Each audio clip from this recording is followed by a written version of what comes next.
Во студиото со вас, Маријан Ников. Добро утро, вести во 8. Обвинители и полицајци вчера вечер влегува во кругот на поранешната фабрика Охис, каде е регистрирана фирма чиј сопственик викендов беше приведен во Србија поради заплена на 5 тони марихуана. Според неофицијалните информации, одземени се околу 27 тони дрога, што се смета за најголема заплена во историјата на државата. Според првичните податоци, околу 10 тони марихуана биле складирани во кругот на фирма во Скопје, додека паралелно се одвивале претреси и заплени и дополнителни количини надвор од главниот град во Струмичкиот регион. Акцијата ја спроведува Министерството за внатрешни работи по насока на обвинителството за гонење на организиран криминал и корупција. Станува збор за повеќе месечна истрага насочена кон организирана криминална мрежа поврзана со нелегално производство и трговија на марихуана. Засилено полициско присуство беше забележливо во поранешниот индустријски комплекс Охис во Скопје, каде што се наоѓало седиштето на компанијата. Инаку, според официјални информации од Белград, за шверцот се осомничени 5 лица, од кои 2 се уште се недостапни за органите на прогонот. Од МВР и обвинителството најавуваат дека повеќе детали ќе бидат соопштени по завршувањето на истражната постапка.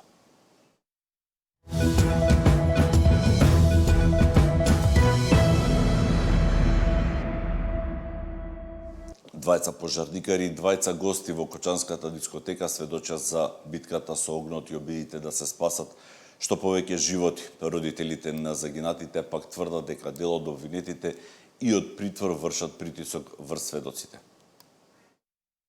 Живи, загинати и повредени. Речиси сите гости од Пулс на кумната вечер биле заглавени во ходникот, тоалетот и билетарата.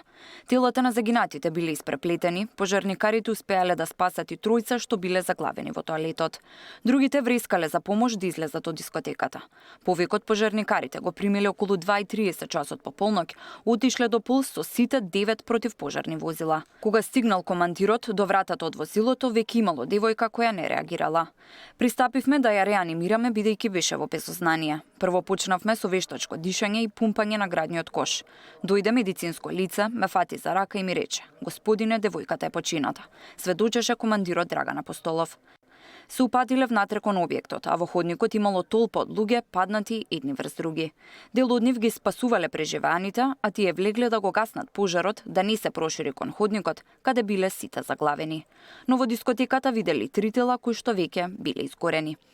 После тој ходник пред мене имаше 2 изгорени лица кои ги зафатил огнот, пеплосани.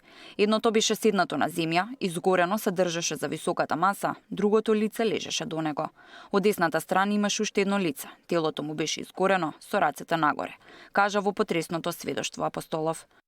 Пожарот го гаснеле до кај 4:30 часот наутро. Командирот видел дека има ознака за ПП апарат, меѓутоа тој бил без вентил и не можеле да го употребат. И неговиот колега, кој пристигнал прв со возилото, сведочеше дека излекувањето било исклучително тешко. Ги носеле на раце бидејќи дел од децата биле во грчи шок и не можеле да одат.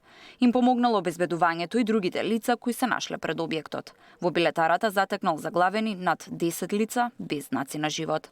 Сведочува и двајца гости во дискотеката кои што биле на купната вечер. Купиле карти за 500 денари, а фискална не добиле.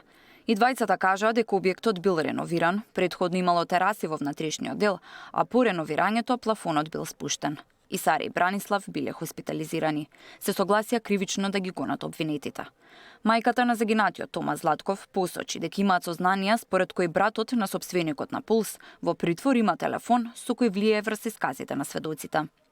Надлежните служби да ја проверат оваа информација и детално да го проверат телефонот и комуникациите кои се остварени преку овој телефон. Дел од адвокатите и денеска бараа да падне обвинението за обвинетите кои не ја донеле пиротехниката и не биле вечерта присутни кога изгорела дискотеката. Сведоци кои што и минатиот пат потврдија дека пиротехниката е местена, донесена, припремена од самата група, со што веќе државните службеници од поголемиот број од институциите овде не можат да останат во постапката. Одбраната тврдеше дека обвинителството влијае врз изјавите на сведоците, додека пак родителите сметаат дека токму адвокатите ги заплашуваат сведоците. Тамара Дичевска, Сител телевизија.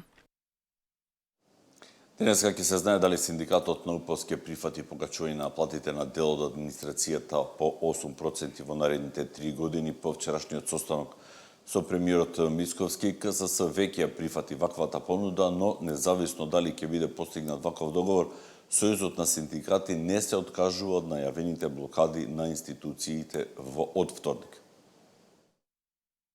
Првиот човек на УПОС Дејановски вели дека иако помалку од оно што тие го бараат, сепак ваквата понуда е прифатлива за нив, но се чека мислењето на синдикатите од внатрешноста пред да ја соопштат конечната одлука.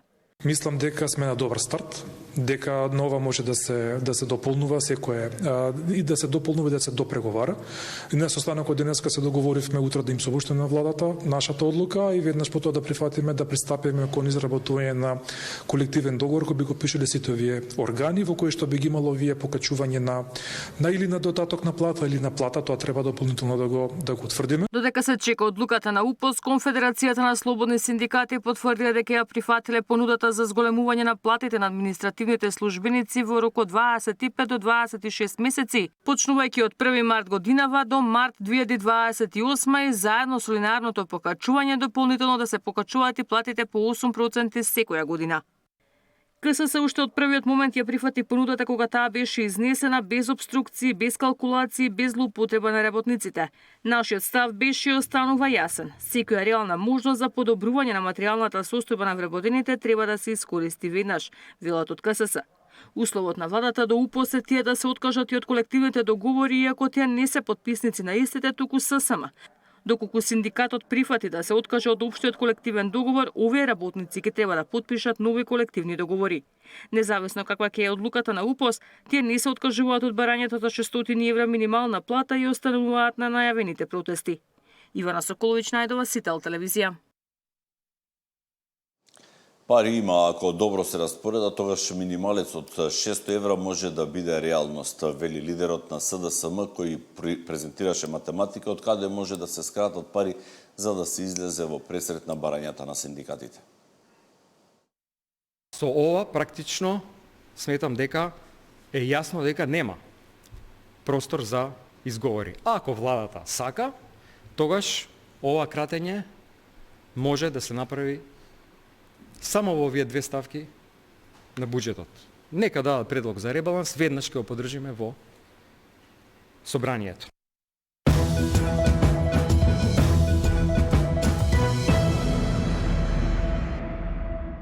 Со повеќе инфраструктурни проекти град Скопје се вклучува во поефикасно функционирање на безбеден град. Георгиевски најавува смарт зелен бран, поставување лежешки полицајци, сообраќајни знаци и камери на јавните површини, додека тајмерите на семафорите заминуваат во минатото. По сите студии е докажано дека од една страна тоа е добро за предупредување на граѓаните, но од друга страна по студија е докажано и во градот Скопје имаме документација за сето тоа дека на позиции каде што имало тајмери во минатото, поради секунда жолто или секунда црвено или секунда зелено, често пати се случувало да има сообраќајки. Така да тоа го отфрламе како опција и ќе одиме на смарт зелен бран. Од јавата на овие вести и информацијата од